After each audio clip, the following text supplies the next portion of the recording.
Arnold Clavio.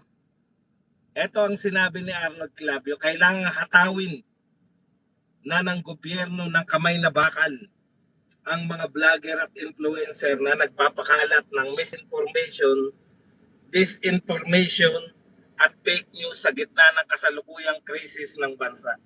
Alam mo, Arnold Clavio, malaki sana yung papel ninyong mga media, no? Bakit na totoo naman na lagana po ngayon, hindi natin dinidinayan na lagana po yung mga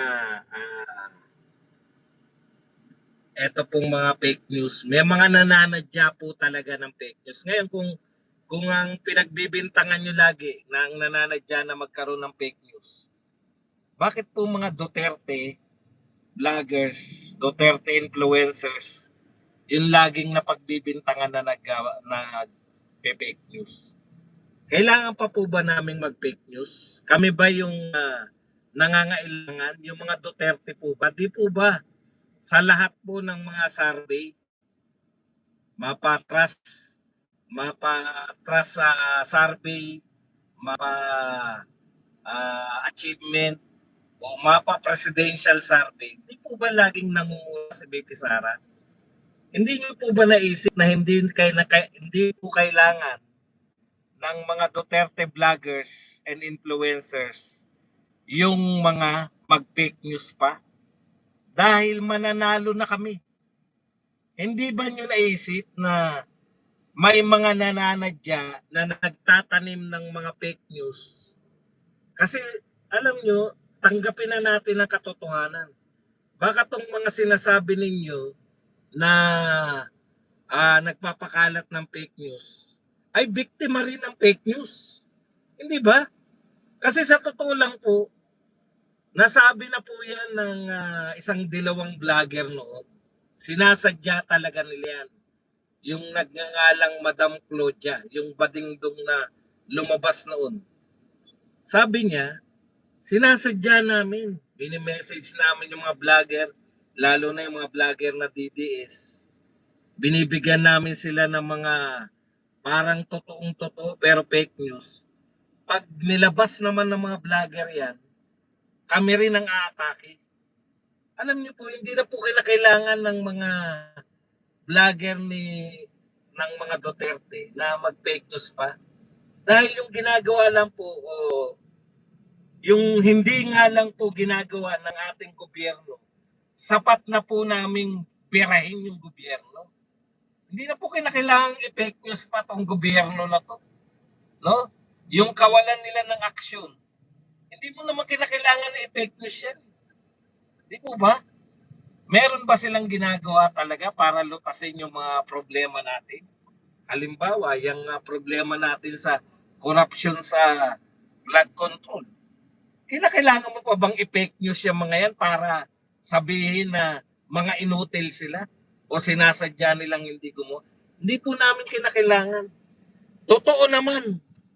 Ako nga, ang tindi na ng pagbabantay ko sa fake news eh. Minsan nalulusutan pa rin ako eh. Sa dami po talaga ng nagpe-fake news. Pero Arnold Clavio, dapat nga kasi, kayo dapat yung titignan ng mga tao, di ba? Kayo dapat yung, yan ba binalita ng Channel 7 yan o ng ABS-CBN? O, kasi dapat, kayo yung o ng ABC5. Dapat pag binalita nyo na, legit na sana yung mga balita. Eh hindi, ang ginagawa nyo kasi, kayong GMA7, ABS-CBN, ABC5, o TV5, namimili lang kayo ng mga binabalita ninyo. Hindi ba? Binabalita nyo lang lahat. Laging pabor kay BBM, pabor sa mga dilawan at kakamping, pabor sa mga makabayan, at laging anti-Duterte yung tema ng inyong mga binabalita. Kaya dapat nga, sa totoo, dapat itong mga kung nagtitiwala pa sa inyo yung mga tao, ang dali lang po i-combat sana ng fake news. Kasi ang pagbabatayan lang ng tao yung mga Inquirer, yung Bulletin, Philippine Star, GMA, ABS-CBN. hindi kayo nakakatulong. Kaya po, maraming nabibiktima ng fake news. Kasi, yung mga vlogger mismo, nabibiktima rin ng fake news. Bakit pa kailangan naming mabiktima ng fake news? Bakit hindi na lang kami kumuha ng balita galing sa inyo?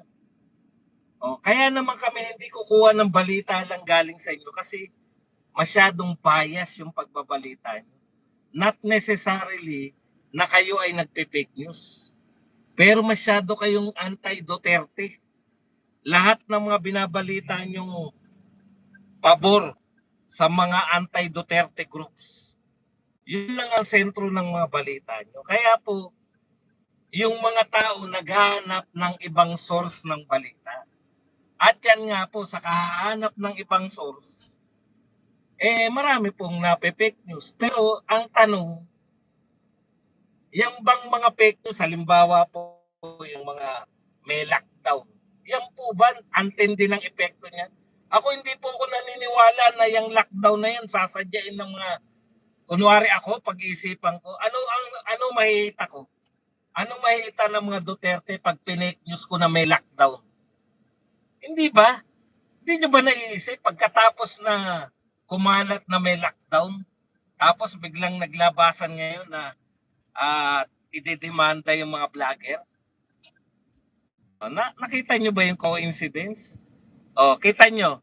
Ang tanong ko lang, Clavio, bakit pareho kayo ng sinasabi ng PCO secretary? Bakit pareho kayo ng sinasabi ng PCO secretary? Ano ba yung sinasabi ng PCO secretary? Teka. Ito ang sinasabi ng PCO secretary. Sasampahan ng kasong kriminal ang mga nagpapakalat ng maling impormasyon. Ano ba yung pumutok daw na maling impormasyon? Yung magkakaroon daw po ng energy lockdown o kung ano man ang tawag dyan. Tignan nyo po. Sa tingin ba ng nating mga Duterte, sa ating galing yan?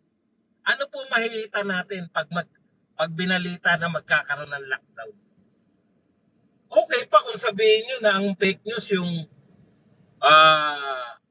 stage 4 cancer. May binalita tayong stage 4 cancer. Okay pa kung yun ang sabihin nyo na fake news. Di ba? Pero maiiwasan din yun eh. Alam po ninyo, kunwari yung lockdown na yan, ano po mahihita ng mga Duterte dyan? Kung nagbalita kami na may lockdown, hindi kaya may nananadya nito tapos nagpapakalat sila, tapos isisisi na naman sa mga Duterte. Pati po yung mga kay Alex Ayala, wala naman po mahihita kami rin. Di ba? Kung may nag-fake news kay Alex Ayala, ano po mahihita ng mga Duterte vloggers dyan? Yan yung sinasabi natin. Arnold Clavio, bakit pareho kayo ng PCO? Bakit yung sinasabi mo sa yung Instagram, pareho ng sinasabi ng PCO?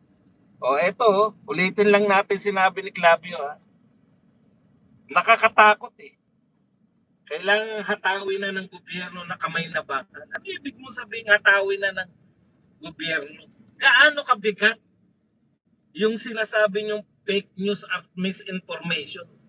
Halimbawa, kamay na bakal eh. Alam mo, Clavio, mag-iingat ka sa pagsasalita mo. Bakit? Kasi si Tatay Digong gumamit ng kamay na bakal sa mga pusher, sa mga drug lord. Hindi ba galit na galit kayo? Kahit pusher pa, sabi nyo. Kahit pusher yan, may karapatan yan. Kahit drug lord yan, may karapatan yan. Yan yung sinasabi nyo eh. Gumamit ng kamay na bakal laban sa mga pusher, laban sa mga drug lord si Tatay Digong. Ipinaglalaban ninyo na hindi dapat gamitan ng kamay na bakal. Putya mga vlogger na maaaring biktima lang din ng fake news. Alam mo yung biktima ka lang din?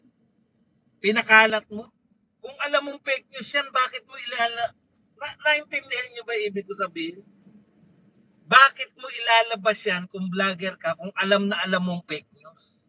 Alam niyo po kasi may mga pinagtitiwalaan kang tao, di ba? nakita mo, uy, pinusto nung katiwa-tiwalang tao. Baka naman ito ay hindi fake news yan kasi putyan, tagal na sa industriya niyan. Yun pala, pineke lang pala, hindi naman pala yun yung tao na yun. Marami pong dahilan eh. Pero, nakakatakot ka, Arnold Clavio. No? Yung vlogger at influencer, gusto mong gamitan ng kamay na bakal. Alam mo ba meaning no? At sinabi mo pa, hatawin ng gobyerno ng kamay na bakal. Hatawin. Sa madaling salita, pinagugurgur mo. Pinagugurgur mo yung mga vlogger at mga influencer. Oh, eto naman si PCO, sasampahan ng kasong kriminal. O sige, halimbawa po, yan yung problema ng gobyerno natin. Madaling habulin yung mga ito kasi napos nila. O yan, sampahan natin ng kriminal. Alam niyo po, ang mga taong bayan, kung sinong gusto yung sampahan ng kriminal na kaso, yung mga magnanakaw ng bilyon, daan-daang bilyon. Yun ang gusto naming sampahan nyo ng kaso. Ay, nanak yung tubig. Pero dahil inutil kayo sa mga magnanakaw, ha? Dahil kayo po ay inutil sa mga magnanakaw, kaya gusto nyo kamay na bakal laban sa mga vlogger? Hindi naman. O pa, alimbawa po, ano ang pangunahin natin problema? Yan yung problema natin eh. Yung prioritization eh.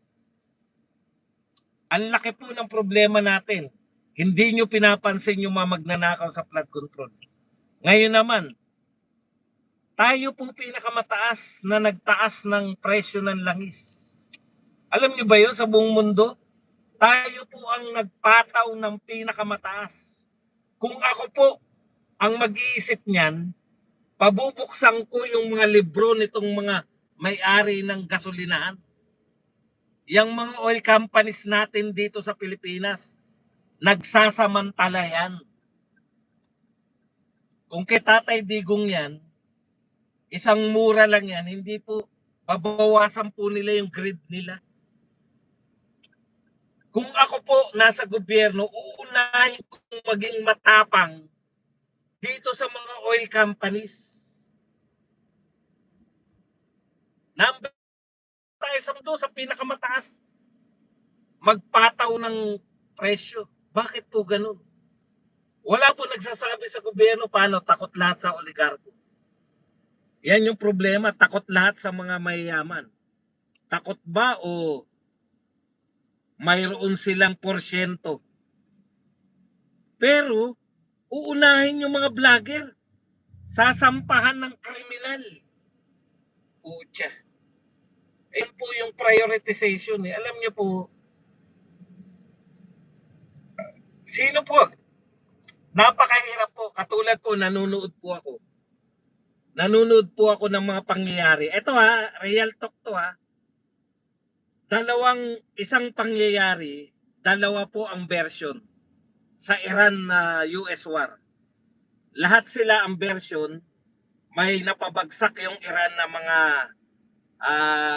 yung mga anong tawag dito, fighter jets, yung mga pandigmang mga jets. Invisible po yun sa ibang mga labanan. Ngayon lang po nakapagpabagsak. Matindi na po ang teknolohiya ng Iran. Hindi ko po alam kung saan galing technology nila. Pero marami po nagsasabi na yan po ay galing sa China. Yan technology nila ng ganyan. Tignan nyo po, mga kapatid.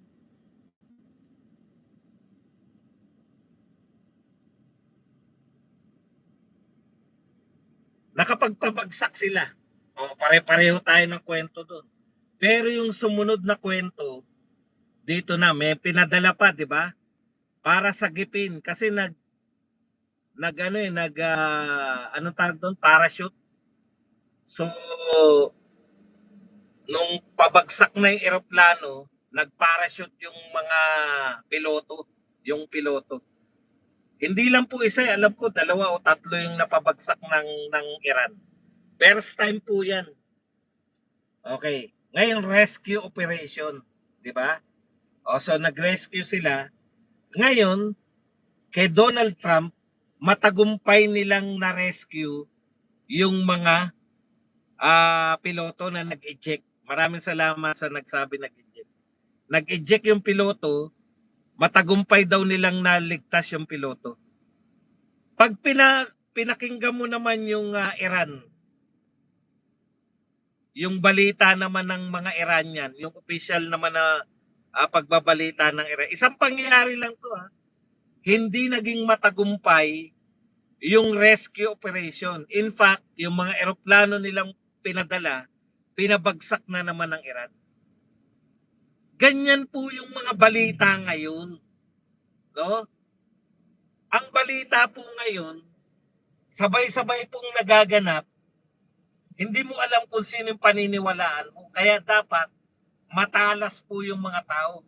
Kaya ako nanonood po ako sa Fox na maka-Trump, nanonood ako sa CNN, nanonood ako sa mga yung mga taga Middle East, nanonood ako sa mga taga India para sa dami ng pinanonood mo, magkaroon ka ng ideya kung sino yung nagsasabi ng totoo. Yan po yan eh. Ganyan po katindi po yung impormasyon. Ito po ay live na dumarating sa atin. No? Live po to na dumarating sa atin yung mga impormasyon na sabay-sabay. Sa isang pangyayari, iba-iba po ang binabalita. Depende kung kanino ka nanonood. Ang importante, dapat alam mo na yung Fox News ay maka-Trump, itong CNN ay anti-Trump, itong Al Jazeera ay maka Middle East, itong India ay medyo neutral. Dapat ganun po. Yung mga taong talaga nagsusuri. Ang tanong, lahat ba ng vlogger ganyan? Oh. Tapos dahil biktima rin sila, marami pong vlogger hindi naman katulad ni Badong na suri na suri. Asan ditong mas tama? Marami pong vlogger na kung ano yung nakita nila, ibabalita na nila. So, biktima rin tong mga to, Arnold Clavio at PCO Chief. Biktima rin sila ng impormasyon.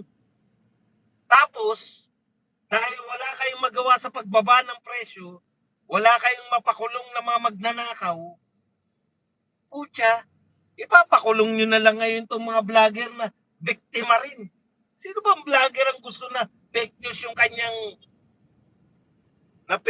kanyang gustong ibalita? Pero sabi nga ni Clavio, putya, hindi lang po hindi lang po ipakulong. Gamitan. Ano sabi niya? Hatawin ng kamay na bakal. Wala po bang magre-react ng mga dilawan at kakamping? Wala bang magre-react na makabayan lang? Wala bang magre-react na loyalista dito sa sinasabi ni Arnold Clavio? Pucha, pag merong sinabi si Tatay Digong na gamitan ng kamay na bakal yung mga pusher at drug lord, puta, grabe kayo kung makareact. May karapatan pa rin yan. Mga kriminal na pinag-uusapan, may karapatan pa rin daw yung mga kriminal. Pero sabihin na gamitan ng kamay na bakal yung mga vlogger, alam niyo po, maling-mali po yan. Hindi yung priority nyo. Mas priority nyo pa na ipakulong yung mga vlogger kaysa ipakulong yung mga magnanakaw. Yan ang problema natin.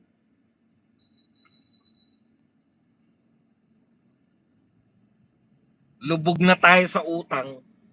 Utang priority nyo pa rin. Lubog na tayo sa utang, lubog na tayo sa nakaw. Bagsak na ang piso natin. Walang turistang pumapasok. Walang investor na pumapasok. Ano priority nila? Ipakulong yung mga vlogger. Hindi naman po vlogger ng mga loyalista at mga Sila Lovely ang papakulong. Putya, kung paramihan ng fake news, mas fake news yung si Lovely. Biruin nyo, ang dami na raw sa Mindanao ang bumaliktad na. Pati yung pumupuri kay Lovely, yung isa, ang pangalan nun, yung mukhang incheck, na mukhang bobo naman. Dahil daw kay Lovely, ang dami na raw taga Mindanao na bumaliktad laban sa mga Duterte. Yan po ba? Hindi ba fake news yan? Pukin ng, di ba?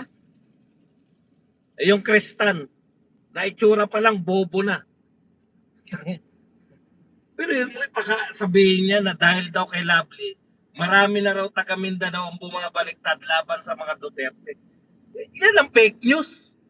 Pero tsak, hindi yan kasama sa mga ipapakulong nyo.